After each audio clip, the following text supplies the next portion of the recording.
कुरान जलाई जाएगी तो हम बर्दाश्त नहीं करेंगे, क्योंकि जो कुरान जला सकता है वो कल को गीता भी जला सकता है। इसलिए एक साथ होकर आवाज उठाने की जरूरत है। मैं कहता हूं मेरा धर्म मेरा अभिमान है, सभी के धर्मों का सम्मान है, न कोई हिंदू है न मुसलमान है, सभी इंसान हैं। मैं कहता हूं बिहार में जिस तरीके से बहुत पुरानी मस्जिद थी उसको जिस तरीके से जलाया गया और दंगा में उसको प्रभावित करके, और वहाँ तमाम ऐसे धार्मिक ग्रंथ की किताबें थी, कुरान जैसे पाक है, एक रमजान महीना मुसलमान समुदाय का चल रहा है, क्या वाकई में उस वक्त में उस कुरान को जलाना क्या ये वाकई में देश की सांस्कृतिक और देश का प्यार ये कहता है? ये लोग देश में सामाजिक सौहार्द बिगाड़ के और अपनी राजनीतिक रोटियां सेकना चाहते हैं। वहुवल काहिरु फौका इबादी, और वो छाया हुआ है अपने बंदों के ऊपर, गालिब, यानी चुसक नहीं सकता कोई उसकी मर्जी के बगैर। वहुवल हकीमुल खबीर, और वही हिकमत वाला है और खबर रखने वाला है। कुल अय्यु शैइन अकबरु शहादा, ऐ नबी इनसे फरमाओ, बताओ सबसे बड़ी शहादत कौन सी हो सकती है? कुलिल्लाह, तुम फरमाओ अल्लाह की शहादत। शहीदुम बैनी व बैनकुम, वो गवाह है तुम्हारे और मेरे दरमियान, यानी मुझे किसी और गवाही की जरूरत नहीं है कि मैं अल्लाह का पैगाम तुम तक पहुंचा रहा हूं, वो देख रहे हैं। अल्लाह गवाह है कि मैंने अपना पैगाम जो मुझे अल्लाह ने सुपुर्द किया था तुम तक पहुंचा दिया। व ऊहिया इलैया हाज़ल कुरआन लिउंज़िरकुम बिहि व मन बलग, और ये भी इनसे कह दो कि अल्लाह ने मुझे कुरान वही इसलिए किया है ताकि इसके जरिए मैं तुम्हें भी डर सुनाऊं और जिस तक भी ये किताब पहुंच जाए।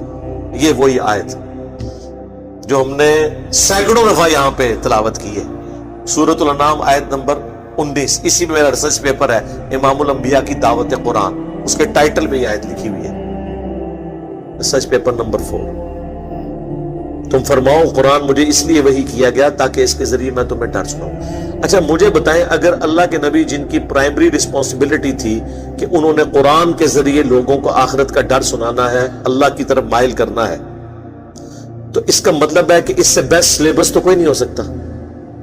रसूलुल्लाह से बड़ा टीचर कोई नहीं सल्लल्लाहु अलैहि वसल्लम, कुरान से बेहतरीन सिलेबस ही कोई नहीं है। तो ये बाबों ने अपनी किताबें लिख के उम्मत को क्यों थमाई हुई है? इनसे जरा पूछें। फजाइल अमाल, फजाने सुन्नत, 14 सितारे, ये पकड़ के क्यों इन्होंने हवाले किए हुए हैं? कि कुरान में कोई नक्स था? और हुक्म ये हो रहा है कि नबी तुमने भी इस कुरान के जरिए तबलीग करनी है, और जिस तक भी पहुंच जाए। कुरान पहुंचा, लेकिन आप देख लें क्या खिदमत की इन लोगों ने। 1000 साल से इस्लाम यहां आया हुआ है, किसी ने कुरान का तर्जमा नहीं किया। ये तो पिछले 100-150 साल में ही तर्जमे हुए। बुखारी का पहला तर्जमा 1920 में हुआ है, ऑलमोस्ट 100 ईयर्स पहले। पहले इनसे पूछे आप क्या करते थे? यहां की लोकल लैंग्वेज थी फारसी, फिर उर्दू बन गई।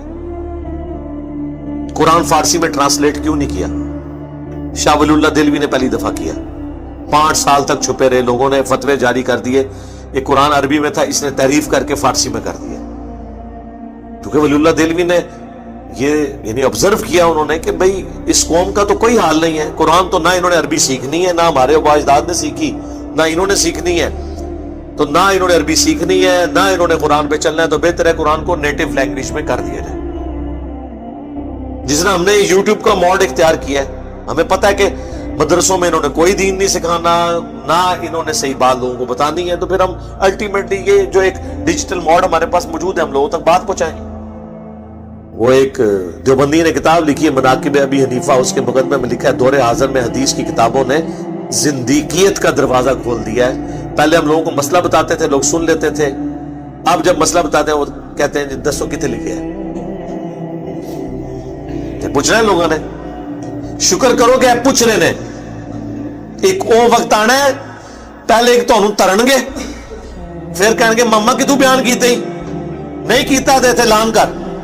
ये दिन दूर नहीं जे, अभी तो आपसे ये लादा पूछते ना सर, ये जिस हमारे एक भाई फोन करके कहते हैं मौलाना ये कहां लिखा हुआ है, कोई आयत है, कोई हदीस है?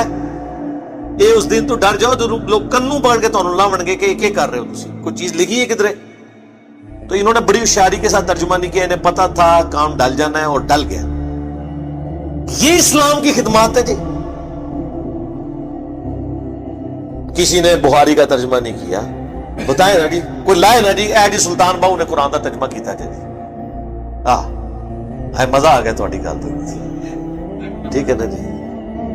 انہوں نے کیوں کرنے تھے میرے بھائی؟ انہوں نے اپنی شاعریاں لکھ کے آپ کو حوالے کی, اپنی کتابیں حوالے کی تاکہ آپ قرآن و حدیث سے دور رہیں.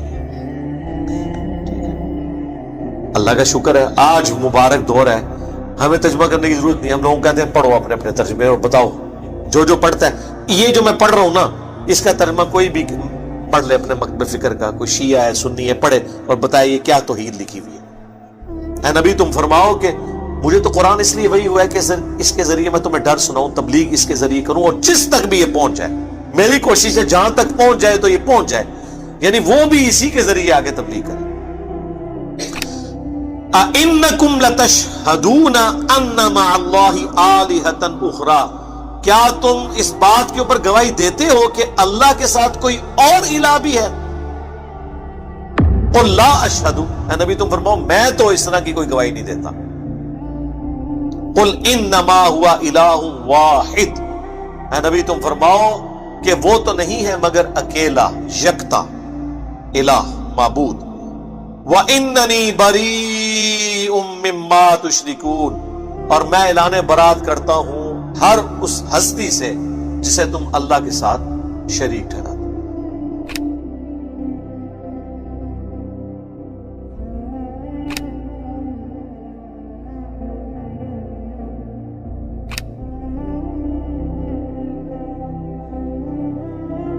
میرے بھائی میٹھی میٹھی باتیں تو ہو ہی نہیں سکتی نا. قرآن تو پھر کڑوی بات کرتا ہے. قرآن صرف توحید بیان نہیں کرتا, جو توحید کے مقابلے پہ طاغوت ہے اس کی نفی بھی کرتا ہے. یہاں سے آ کے ہمارا اختلاف شروع ہو جاتا ہے. ہمارے واعظین صرف تبلیغ کا ایک رخ بیان کرتے ہیں, اس کی وجہ سے دنیا میں کوئی تبدیلی نہیں آئی, عقائد کی کوئی اصلاح نہیں ہوتی, کیونکہ نیگیٹو پہلو وہ بتاتے ہی نہیں ہیں ڈر کے مارے.